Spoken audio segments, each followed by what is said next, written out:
Hey guys, I am Big and Scary. I'm bringing you another StarCraft 2 replay, this time featuring Ken in the bottom left corner playing our red Zerg, and in the top right is SoupyC, our blue Protoss.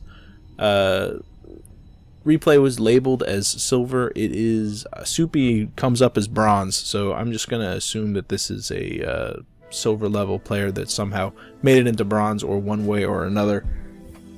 It's going to be a good game though. Someone's proud of it, which is why they posted it to cast it, right? So it deserves to be seen. We are on Cloud Kingdom. It's another map that deserves to be seen, especially like the doodads and the kind of honeycomb aspect to it. Natural is very well protected, only one way in, one way out. Small choke. Got the pylon down for Soupy already. It looks like he's going to be taking advantage of that choke and be doing a forge fast expand, or maybe just more buildings on the low ground. Wow, look at that early pool out of Ken, going for a 10 pool for Ken on the Zerg side of things. So should see some early aggression, plenty of early aggression out of Kim, as he's taking a bit of a economic risk just so early in the game getting that pool out. And Soupy's going to have his probe in the main base.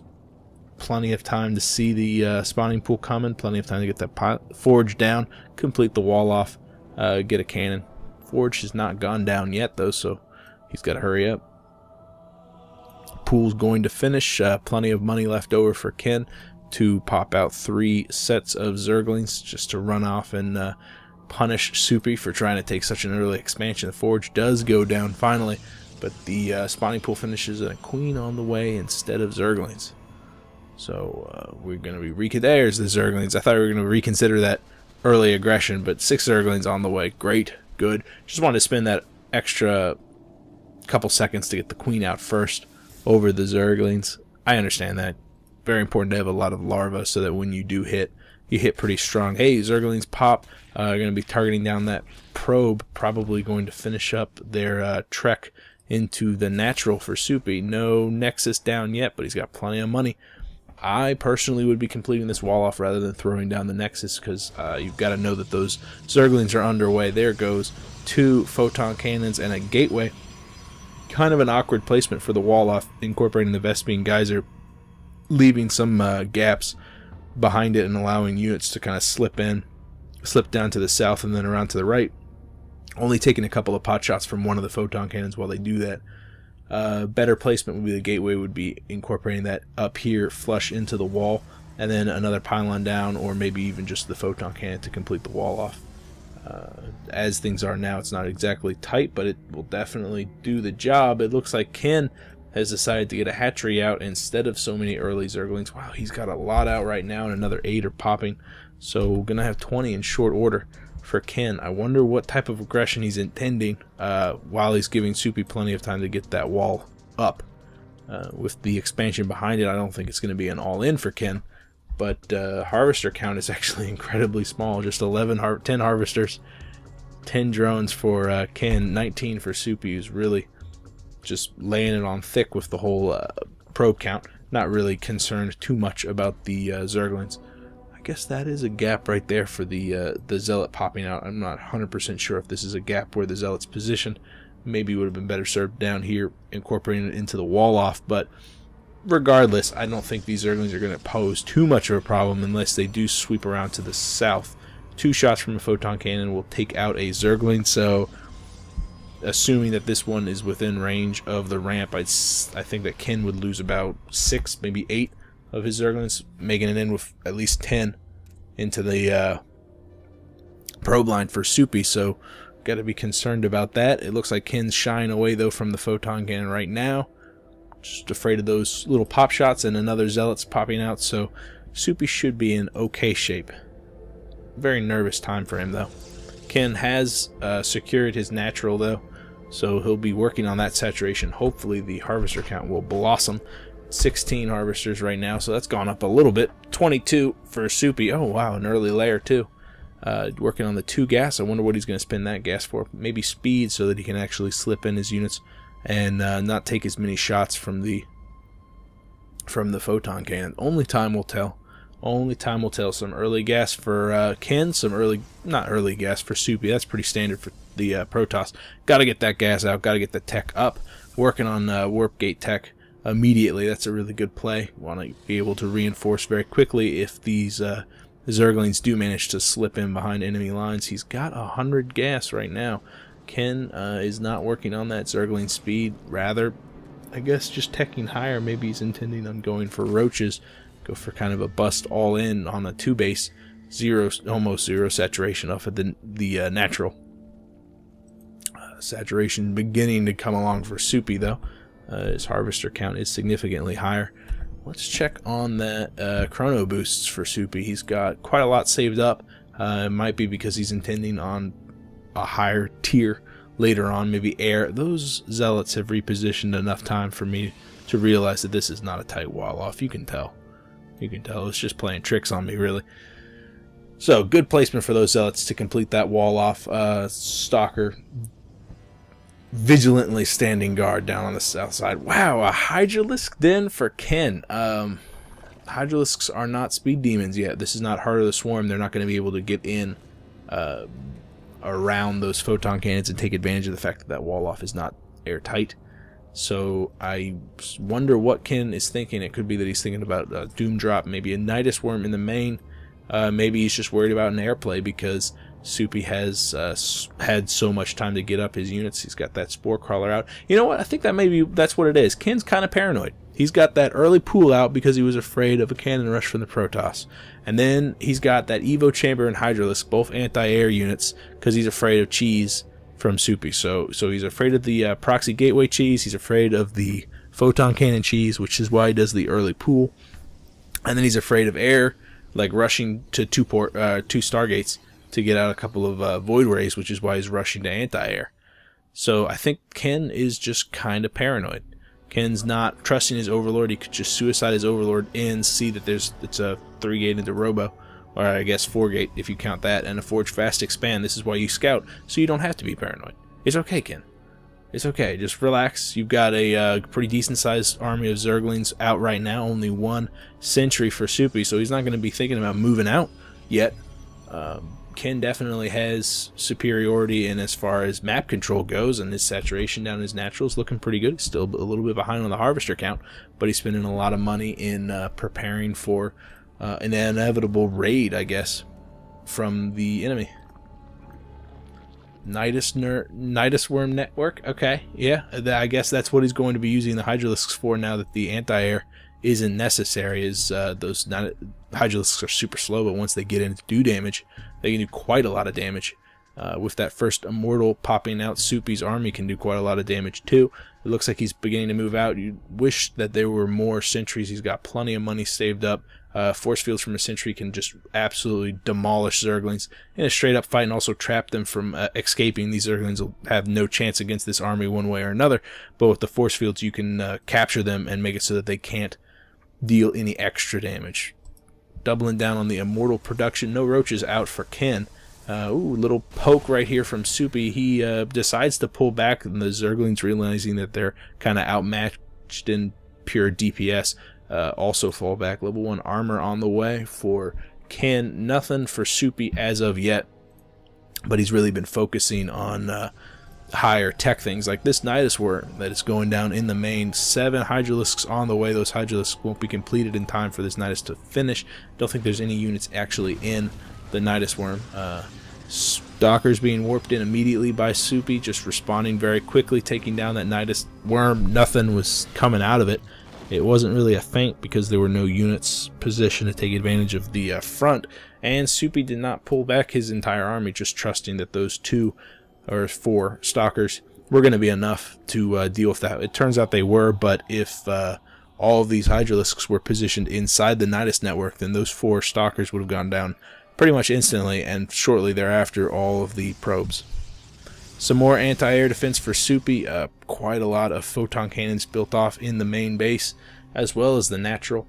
No suicidal Overlord from Ken as of yet. He really doesn't know what's going on inside the main base, except from what that Nidus Worm told him. Soupy, however, has an observer, sees quite a lot. Oh, the Overseer was just in the lucky place and managed to take down the observer. A spore crawler also being built. There's already one off in the main, so that observer can't tell him that what he already knows, which is there's a hydralisk den up, the Nidus network is up, and the spawning pool is working on the very standard 14-minute timing for the Zergling speed.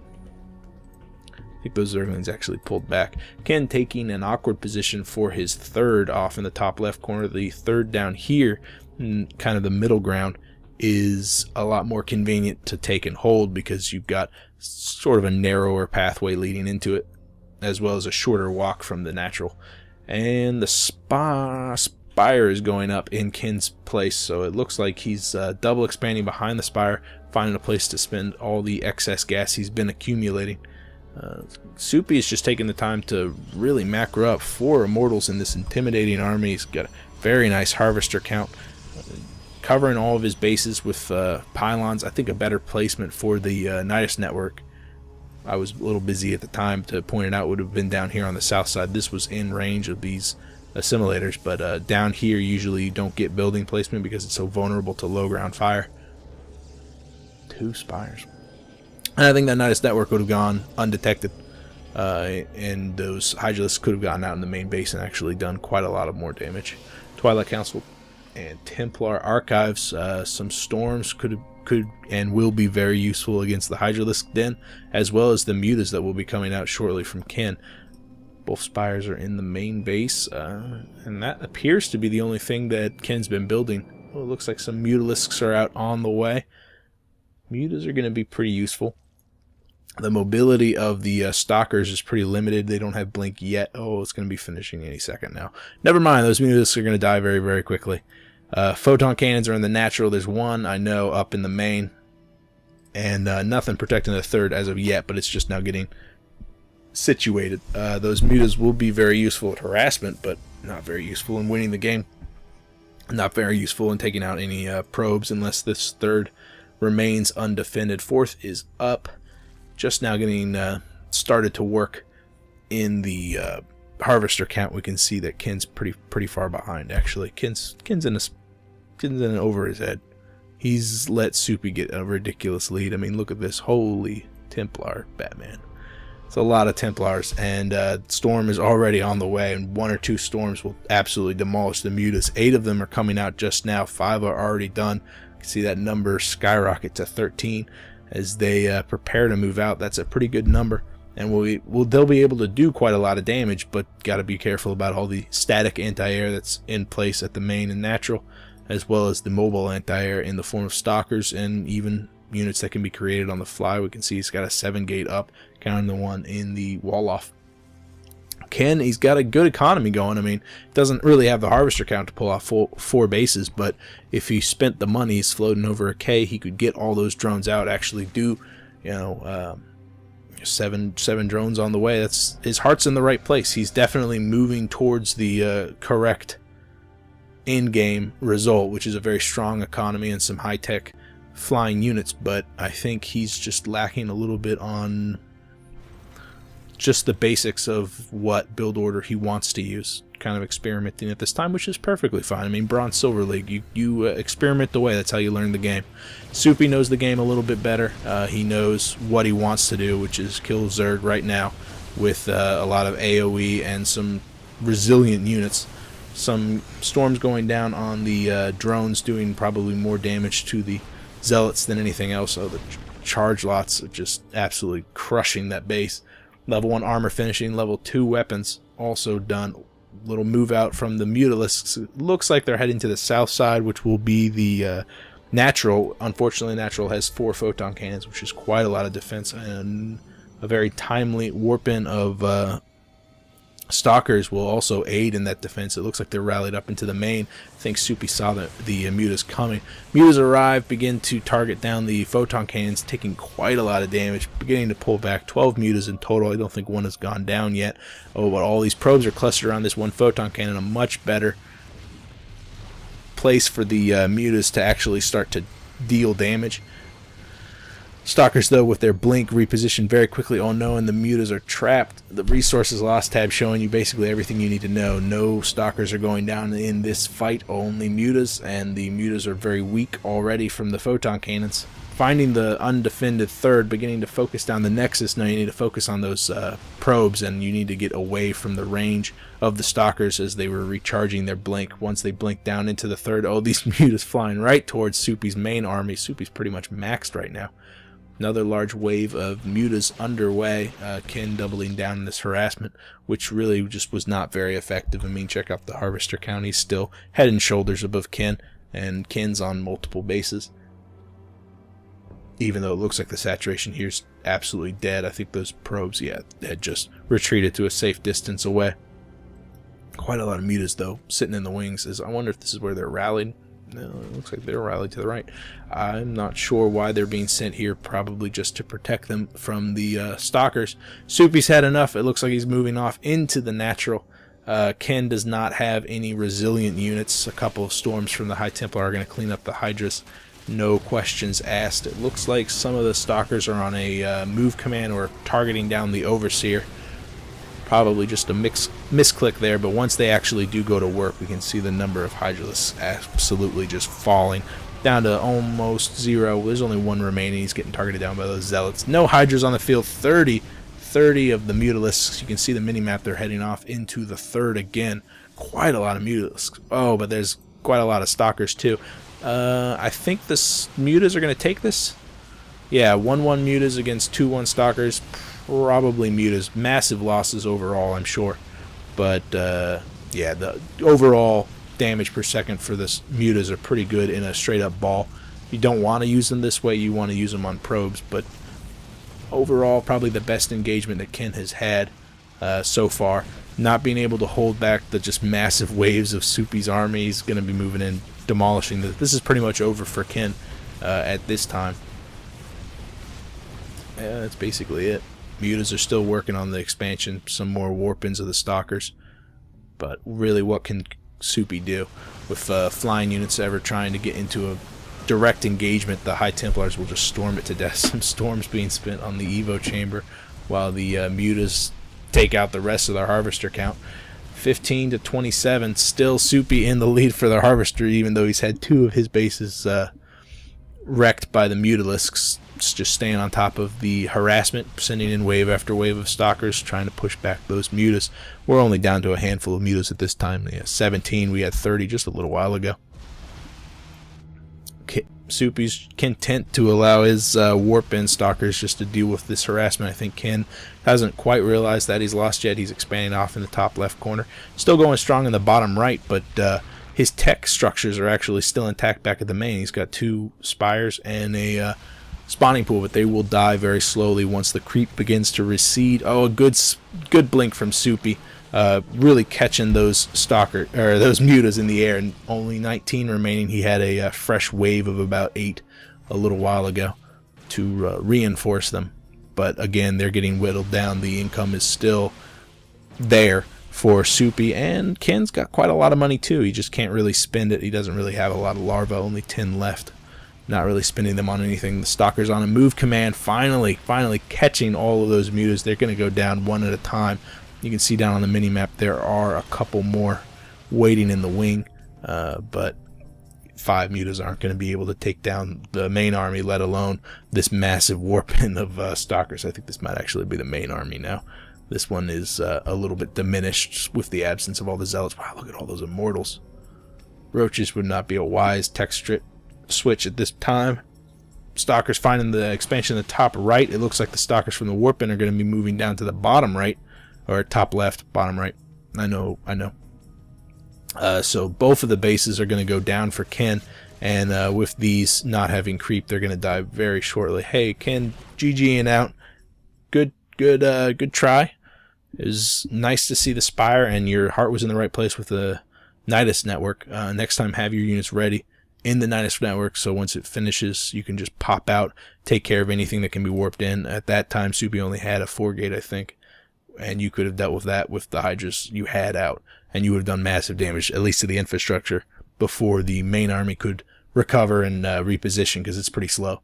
Mutalisks, not the wisest choice just because of all the static anti-air and stalkers already out on the field, but again, harassment, awesome. Kudos, SoupyC, you know what you did. You just won. You did a great job, and I like I like where your head's at, especially with the High Templar storming down the AoE on those Hydralisks. If you guys have a game you want me to cast, you could PM me here or on Reddit. One way or another, I will see you guys later. I am Big and Scary. Bye.